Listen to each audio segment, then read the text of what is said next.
Bonjour. Bonjour. Le choix sera très difficile pour le live de demain, puisque j'ai prévu sur ma chaîne Twitch un live spécial PS4 pendant 12 heures. Ça se passera le samedi de 12 heures jusqu'à minuit, et comme vous pouvez le constater, j'aurai beaucoup de choix, mais je pense qu'on pourra trouver les jeux que je jouerai lors de ce live. J'espère que vous serez nombreux et nombreuses. Maintenant, place à la vidéo du jour. Pour ceux qui me connaissent depuis un très long moment, je vous avais proposé une mini-série en 3 parties où je vous présentais des jeux rares et chers de ma collection de jeux vidéo. Et ça remonte il y a 7 ans, en 2013. Kirby54 pour une vidéo concernant mes jeux les plus rares et les plus chers de ma collection de jeux vidéo. En petite info pour commencer, et j'avais envie de remettre cette série au goût du jour et surtout la proposer à ceux qui me suivent depuis peu de temps. Enfin même ceux qui me suivent depuis un petit moment parce que 2013 ça remonte à très loin. Le principe de cette mini-série sera de vous présenter par épisode 5 jeux rares et chers issus de ma collection. Je précise qu'il n'y aura pas d'estimation de ces pièces, vous pouvez rechercher de par vos propres moyens les prix des jeux que je vais vous présenter lors de cette vidéo. Mais je souhaite vous expliquer pourquoi ces jeux sont rares et pourquoi logiquement ils sont chers. Oui je sais, un jeu cher n'est pas forcément rare et un jeu rare n'est pas forcément cher. Cela dépend de l'offre et de la demande, mais nous ne sommes pas ici pour parler de ceci et j'aimerais pour commencer vous présenter, on va aller du côté de la PS1. Un petit jeu qui commence à devenir de plus en plus rare. C'est un jeu sorti en 97 et qui a été édité par LucasArts. Je ne connaissais même pas ce jeu et je l'avais trouvé par hasard dans un cache. C'était, tiens, j'ai la date encore, c'était en 2014 et c'est en fait une énorme pépite cachée de la PS1. C'est en fait l'aventure Hercule, mais dans une parodie très loufoque, avec des graphismes très dessin animé, avec un concept de gameplay qui vous fera rappeler Zelda avec des petits côtés RPG. Et c'est un jeu qui a été édité qu'à très peu d'exemplaires, et au vu de sa qualité, il est logique qu'il est recherché par certains joueurs et certains collectionneurs. D'ailleurs, en faisant des recherches pour cette vidéo, je me suis rendu compte qu'il existe une version Saturn de ce jeu qui est beaucoup plus rare. Vous pouvez très bien trouver des jeux rares et chers, sortis très récemment et même sur la Switch.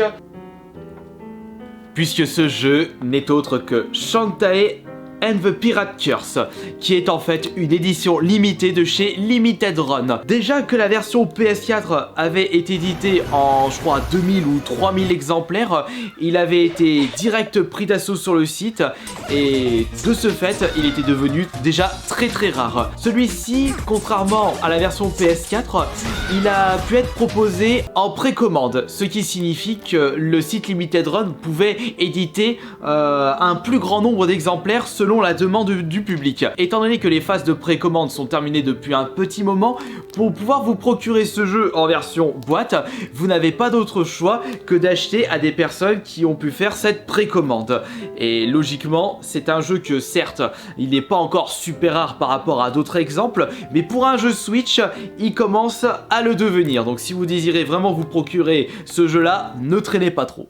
Pour nous, joueurs français, un jeu qui n'est jamais sorti chez nous est automatiquement un jeu rare. Bon, c'était beaucoup plus le cas dans les années 90 et 2000, lorsqu'il était presque impossible de se faire importer des jeux. Grâce à certains vendeurs d'eBay, vous pouvez très bien acheter des jeux qui ne sont pas sortis sur le sol français. Mais il faudra y mettre le prix, à condition que vous ne traînez pas trop les pattes pour récupérer le jeu en question. Ainsi, comme vous le savez, je suis un très grand fan des Civilization, même si j'étais passé directement du 2 au 6 en passant par les opus Révolution. J'avais beaucoup squatté l'opus Révolution sur la 360 et je m'étais rendu compte que le deuxième Révolution était de base disponible uniquement sur, je crois que c'était sur tablette, mais ils avaient pu le sortir en dématériel sur la PS Vita, et une version boîte était sortie, non pas en France malheureusement, mais dans d'autres pays, et j'en avais profité profité pour me récupérer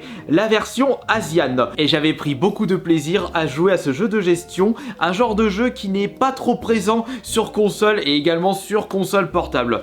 Maintenant, pour vous le procurer, accrochez-vous, ça risque d'être compliqué. Laissez-moi aller du côté de la Wii. Si je vous dis Metal Slug, vous allez forcément me dire Neo Geo, Run and Gun, une série très populaire dont tous les opus sortis sur telle ou telle console sont devenus rares et chers.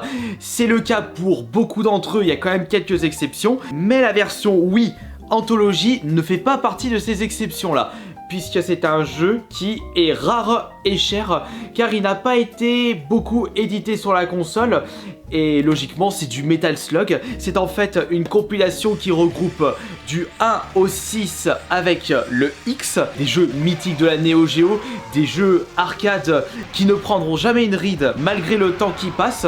Ça reste du jeu très efficace, avec un graphisme propre à lui qui charmera même les nouvelles générations.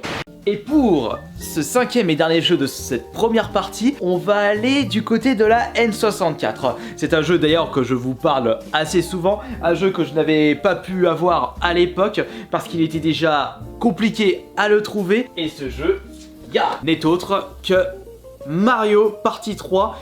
Il s'agit du dernier jeu Nintendo de la N64. Il est devenu rare, surtout qu'il n'a pas été autant édité qu'un Mario Party 1, Mario Party 2, qui ont été édités lors de l'âge d'or de la N64. Là, on était vraiment en fin de vie de la console, donc Nintendo n'avait vraiment pas besoin de l'éditer à beaucoup d'exemplaires.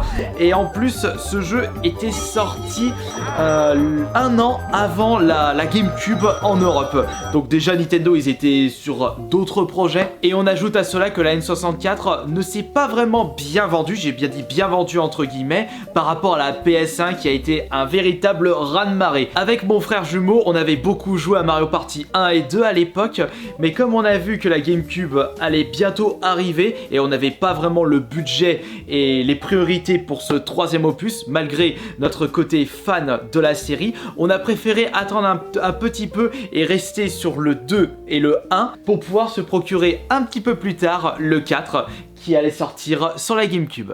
Voilà, j'espère que cette première partie des jeux rares et chers de ma collection vous aura plu et vous aura diverti. Je pourrais vous proposer très prochainement la deuxième partie avec d'autres jeux rares et chers de ma collection, parce que c'est pas vraiment ça qui manque, et puis j'aime bien vous parler de choses qui me boostent, qui me motivent dans ma petite vie tranquille. Ciao!